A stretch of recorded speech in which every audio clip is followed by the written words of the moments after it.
Brattain, livestock nutritionist, and then Paul Greger. And Klaus Nyman might jump in as well, but talking a little bit about feeding hybrid rye to cattle, and going through variety selection as well. Hybrid rye has been a very important crop and kind of a game changer, quite frankly, for farmers in our region. Both providing an opportunity for very enhanced yields of rye. So if typical rye yields 25 to 30 bushel the acre, hybrid rye can be in the neighborhood with appropriate management of 80 to 100 bushel the acre. Now, and even more in some cases. Now, that's not a guarantee. You won't get that every time, but it really is a pretty well of a step change in a crop, and at a time and in a place in a rotation that fits, brings a lot of beneficial soil health benefits and environmental quality benefits as well for farms in the upper Midwest, covering the soil during periods of peak erosion and nitrogen leaching. So we're very excited about what hybrid rye can provide to folks in the upper Midwest that grow rye. And, and along with the increased yields, it also has very high quality and lower disease incidence as well. So we're very happy with hybrid rye currently, and also very excited to see where that market is going to be going in the future. So just as a reiteration, we do want these presentations to be as interactive as possible. So please type your questions as they come up in the chat bar below, and make sure you assign that to everyone so everyone can see the conversation happening. And with that, I will turn things over to Molly. So take it away, Molly. Okay. All right. Good morning, everyone. My name is Molly McGee, and I'm a PhD student at the University of Illinois. For the last couple of years, I've been researching the nutritional value of hybrid rye, and I'm going to try and cover a lot of information in a short amount of time. So if there's something you don't understand or we don't get to one of your questions, please feel free to reach out after the conference. I'd love to chat. So, not going forward. There we go. So hybrid rye can be used for the distilling industry as well as for baking, and then also as a livestock feed. So as Matt mentioned, my presentation is going to focus on feeding rye to pigs. And so in our lab, I work with Dr. Hans Stein at U of I, but in swine nutrition in general, we typically look at evaluating a feed ingredient in 4 parts. So first, we'll determine the chemical composition, what nutrients are present in that ingredient and in what form. And then we'll evaluate the nutrient digestibility to see how much of that nutrient can actually be absorbed and utilized by the pig. And then once we have that information, we can formulate diets and then evaluate animal performance. And then lastly, evaluate product quality, because of course, that's the reason we're growing pigs in the first place. So in the last couple of years, I've been specifically trying to compare hybrid rye with corn, because in Illinois and many other parts of the world, corn is the default grain that we put in a swine diet. And so when we compare the grains on a nutrient basis, first with metabolizable energy, we have determined that in growing pigs, corn contains about 150 calories more than in hybrid rye. And one of the main reasons is because corn has more starch than rye. Corn typically has 58 to 63% starch, whereas hybrid rye is consistently right around 55%. But then where it also differs is that the dietary fiber content and the composition in rye is greater than in corn. We typically see 16 to 18% fiber compared with 10 in corn. And this fiber can confer unique health benefits to the pigs. And there's also quite a bit of soluble fiber too, which is a unique characteristic of rye compared with other grains. And then digestible lysine, we tend to look at lysine because it's the first limiting amino acid in a swine diet. And what we know is that hybrid rye contains more total amino acids than corn, but the digestibility is a little lower. And so the content of digestible amino acids is pretty much the same with hybrid rye versus corn.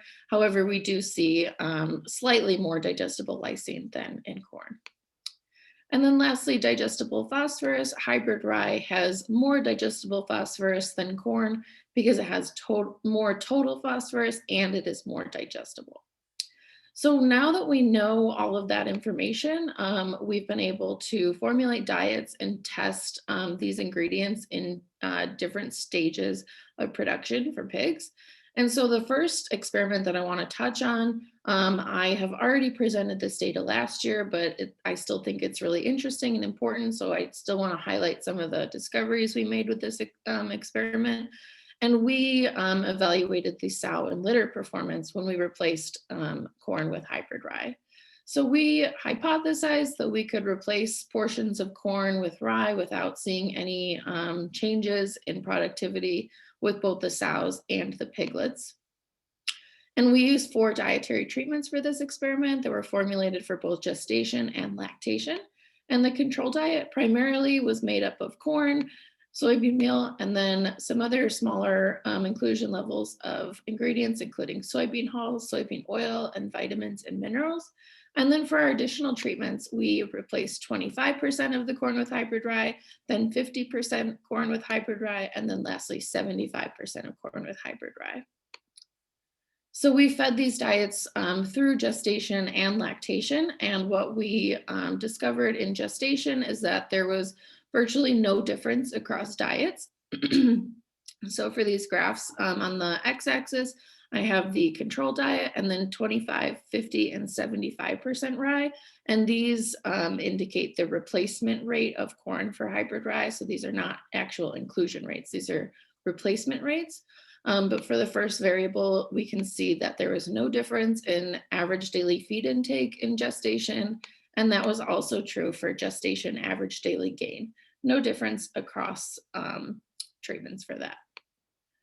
However, during lactation, we saw that the sows fed rye ate more during lactation. So we observed a quadratic effect on lactation average daily feed intake, meaning that these 2 middle treatments, the 25 and the 50% rye treatments, had greater values for feed intake compared with the control and the 75% rye. And so we'll continue to see this trend throughout this experiment. Although the pigs ate more during lactation, there was no statistical difference for the lactation average daily gain. The number of pigs and the birth weight of pigs was not affected by diet. So here we have live born pigs, there's no difference. And then the same is true for live litter weight. So this further indicates that there really was no effective treatment during gestation. So going up to 75% rye in this case had no positive or negative effects on the gestation performance. However, this is when we start to see more differences. Sows fed hybrid rye did wean more pigs.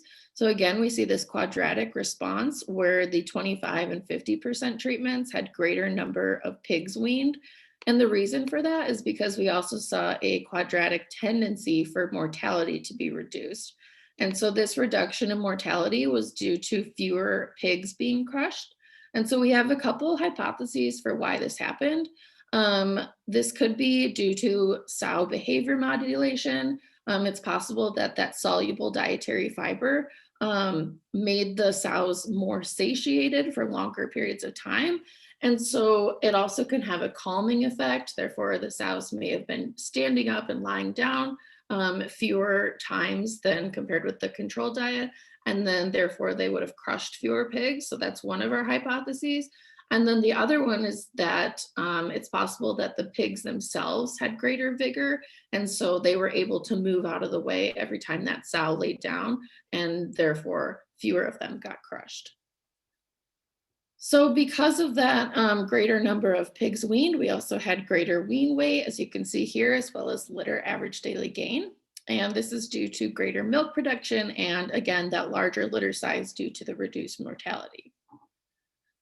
Individual pig weights were not affected. So sometimes when we see increases in total litter weight, we see reductions in individual pig weights, and this was not the case in this experiment. And then lastly, we also analyzed milk, and we observed that there was no difference in fat, protein, other solids, or lactose. And so there really needs to be more research to investigate whether hybrid rye directly increases milk production or if milk production was greater in this experiment due to the large litters. So kind of need to figure out if that was a cause effect as far as the large litter and the milk production. But overall conclusions from this experiment, we concluded that if free of ergot, hybrid rye can easily replace up to 75% of corn in gestation and lactation. And we did improve litter wean weight and reduced pig mortality when sows were fed hybrid rye. So this is a really unique finding from this experiment. The next part of the research I'd like to share with you is some feed preference tests. So we hypothesized that with nursery pigs and growing pigs, we could see similar feed preference for hybrid rye and for corn. And so the way we designed this trial is we had one diet that was based on corn. It also had protein source, but the main cereal grain was corn. And then we replaced 50% of that corn with hybrid rye. And then we had 20 pens with 2 pigs each. And then we fed both of these diets to each pen. And then every day for 8 days, we switched the location of the feeders. And then in grower, similar treatments. However, we had the corn-based diet, and then in diet 2, we replaced all of the corn and put hybrid rye in it. And then again, we had 2 pigs per pen, and then we switched the position of the feeders each day. So for the results of the nursery pig experiment, we discovered that pigs preferred corn diets 52% of the time. So where I have these little stars is where it was statistically significant. So you can see that on several days, there were no differences between the corn diet and the hybrid rye diet. But overall, it was statistically significant that they slightly preferred corn.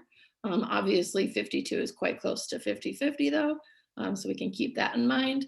But then where we had the growing pigs, we actually discovered that they preferred the corn diets much more. They preferred the corn diets 83% of the time overall.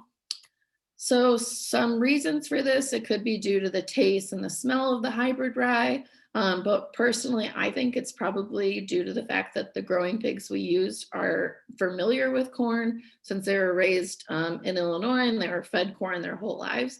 I think they were just, they were more inclined to eat the corn than the rye. And so it kind of indicates that we need to test the hypothesis that younger pigs may be more likely to choose different ingredients, whereas these growing pigs that are fed corn their whole lives, they continue to prefer corn.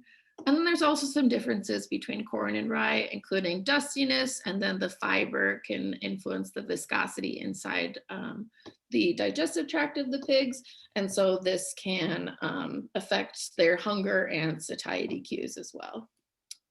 Hey, So we Molly. did some nursery follow-up pigs, or follow-up experiments, and we discovered that when pigs were not given the choice, so they were only fed one diet instead of having a choice between the 2 diets, the average daily feed intake was greater when rye replaced corn. So on day 1 and day 34, with this increasing percentage of rye in the diet, there was no effect on body weight. And then when we look at average daily gain, there's no difference. However, average daily feed intake will quadratically increase. And this is because there's more energy in corn compared with rye. And so these pigs, when they're fed rye, they're going to be eating a little bit more to compensate for that energy content. And then as a result, since they are eating more but gaining the same amount, the gain to feed ratio will decrease. Hey, Molly. Yes. There was a question about this is whole grain rye that's used in the feeding trials. This isn't like DDGs or just distiller byproduct stuff, right? Nope. This is whole rye. I think for this experiment, it was grown in Minnesota, and then we had it cleaned for ergot, and then it was ground and then put directly in the diet. Gotcha. Thank you. Yep. So just like we did the nursery follow-up experiment, we also did a grower follow-up experiment. And in this case, when the pigs were not given the choice, the average daily feed intake still tended to decrease with more rye. And so here are the results from that experiment. Day 1 body weight, there is no difference across treatments, and the same was true on day 27. But then average daily gain, no difference. And then average daily feed intake, you see we have this quadratic reduction. It is just a tendency, but still evident that the feed intake did decrease with average or with increased dry. However, in this case, we did not see a reduction in gain to feed. So that was a unique finding from that experiment. But in conclusion, we can say that the feed preference for these pigs that we used definitely favored corn when these pigs were given the choice. However, when not given the choice, these nursery pigs did consume more. The average daily feed intake was greater when rye replaced corn due to hybrid rice reduced energy content. So again, if you're going to be putting it in a nursery diet, you don't need to fret. The pigs will eat it. And then with the growing pigs, when not given the choice, the growing pigs' average daily feed intake was slightly reduced with greater rye inclusion. But what I think this implies is that the pigs likely needed to be adapted to the taste of rye, since we saw these younger pigs being more adventurous with eating the rye, and these older pigs that had been eating corn their whole lives, they tended to stick with corn. Last little section I'd like to talk about is a recent grow finish performance experiment we just concluded in December. And so in this experiment, we predicted that we could replace corn with rye and not see any dips in performance with growth production or growth performance, as well as carcass characteristics. And so for these treatments, we were formulating diets for grower, early finisher, and late finisher. And we had a control diet based mainly on corn, soybean meal, and soybean oil. And then this other is mostly vitamins and minerals. And then we replaced 33% of the corn, 66% of the corn, and then 100% of the corn with hybrid rye. And in this experiment, we started them on day 1. We had 32 pens with 128 pigs total. And then we fed them the grower diets until day 35, in which case we switched phase to early finisher. Then day 70, we switched to late finisher. And then on day 98, these pigs were slaughtered. And we were able to evaluate their carcass traits. So as far as body weights go, we have day 1, there's no difference, obviously. But then on day 35, we did see a linear tendency for a reduction in body weight. So these pigs fed the most rye were lightest compared with the pigs fed more corn. But then on day 70, there's no effect, and the same is true for day 97. So the pigs seem to compensate a bit with body weight in that case. Pig average daily gain in phase 1, as expected, also was reduced since we did see that the body weight was lower. It's expected, obviously, the average daily gain would be lower as well. However, by phase 2, there's no difference in average daily gain. So again, there's some compensation done by the pigs there. And then in day 70 to 97, we actually see a quadratic tendency where these middle two treatments, similar to what we saw with the sows, these seem to forge ahead a bit with average daily gain compared with the control diet and the 100% rye diet. But then overall, there's no difference in average daily gain across the 4 treatments. For average daily feed intake, this phase 1 feed intake explains why we saw a reduction in average daily gain. There's a linear reduction in feed intake in this phase, but then no effect in phase 2. And then phase 3, there's a linear tendency for a reduction in feed intake for the high rye diets. This was somewhat expected. We've also seen slight reductions in feed intake when rye replaces corn, or I'm sorry, when it replaces wheat and barley. So this was not entirely unexpected here. But then overall, when we look at the overall numbers, there's no difference in average daily feed intake. And then lastly, gain to feed, there is no difference in phase 1. However, in phase 2 and 3, there was a slight increase in gain to feed, actually. This was a little bit surprising, but we think it was driven by the fact that those pigs were experiencing some compensatory gains. since they did have lower gains in the first phase, and then they sort of caught up in the second and third phases. But then overall, you can see there is no difference across treatments for gain to feed. And then as far as their carcasses went, we saw no difference in hot carcass weight, nor for carcass yield. And then the same was true for fat thickness. This is the back fat that was measured between the 10th and the 11th rib. No difference for thickness there. And loin eye area, there is no difference. So as far as carcass yield with the loin and the fat, no differences. Fat-free lean also had no difference, and drip loss, there is no difference across treatments. However, where we did see differentiation between treatments is with organ weights. And so for each of these weights, there was a linear effect of with increased rye, there were heavier hearts, heavier kidneys, heavier liver, and heavier gastrointestinal tracts. So we can explain the heavier kidneys and liver because there's more nitrogen that needs to be taken care of when you feed rye compared with corn. I mentioned that briefly in the beginning. There is more protein in rye compared with corn. And then this heavier gastrointestinal tract, the reason for this is because there's more fiber fermentation occurring with the rye-fed pigs. And so naturally, their large intestine is going to be growing more to accommodate more fermentation. But overall, as far as the growth performance goes, feed intake and growth were affected in phase 1, but pigs compensated in later phases. And feed intake trended downward with more hybrid rye, but unlike in the nursery pigs, the gain to feed was not hindered. And a big implication of this, again, with that phase 1 observation in reduced growth, is that pigs need to be adapted to the taste of rye. So we believe that if those pigs had been fed hybrid rye at least a small amount since maybe weaning or when they're in the nursery, we probably wouldn't even have seen that observation. But yeah, that's the conclusion for the growth performance. And then as far as carcass characteristics go, most carcass characteristics did not differ among diets, but organ weights were heavier when hybrid rye was fed. And so to conclude, give you some overall take-home messages, I will share with you the range of inclusion rates that we tested in the hybrid rye.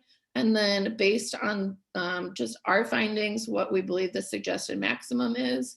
So in gestation, we tested up to 53% inclusion of rye, and there were no differences among treatments. So easily 53% can be fed, and likely even further, although that hasn't been experimentally tested.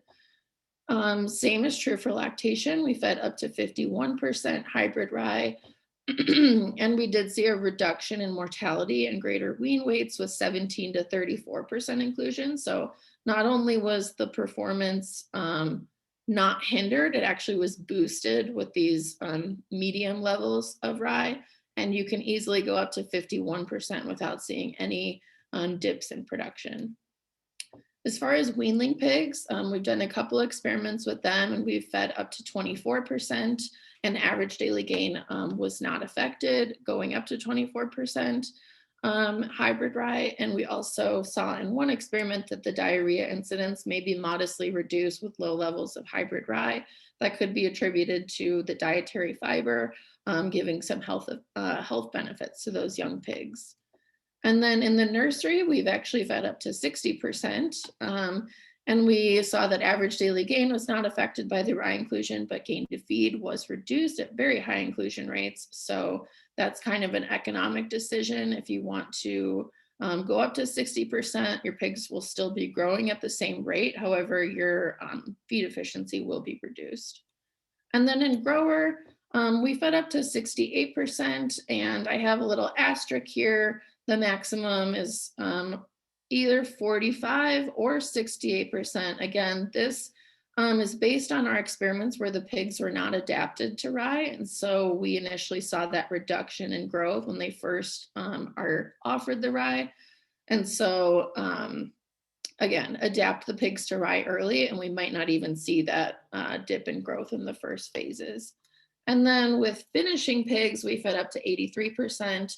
And we believe you can feed up to 83% without seeing any dips in production, although organ weights are greater with greater amounts of rye, but overall no differences in growth or carcass traits.